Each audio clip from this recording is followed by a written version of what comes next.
Local sheriff is saying he will not support enforcing President Obama's gun control laws if they're passed, and it turns out he's not alone. Now, the proposed laws require background checks for gun transfers and outlaw magazines over 15 rounds. Right now, 479 sheriffs and police chiefs across the country have no intention of enforcing the laws, believing that they violate Second Amendment rights. And that list includes Baldwin County Sheriff Huey Mack. Local 15's James Gordon talked to Sheriff Mack about what he'd like to see in the new gun laws.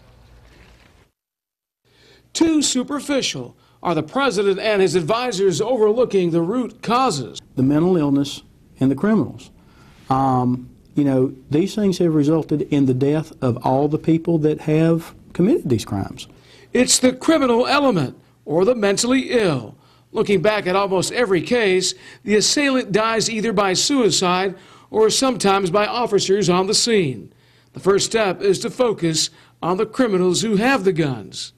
We need to address the situation as it relates to the sentencing of those individuals who violate crimes, to make sure that they're locked up, to make sure that we're providing and funding the programs that the FBI, the ATF, and local law enforcement need to combat this in the streets. The sheriff says there needs to be a serious discussion on mental illness throughout the country. If you look at all the shootings that we've had over the past decade, mental illness comes into play in almost every one of them.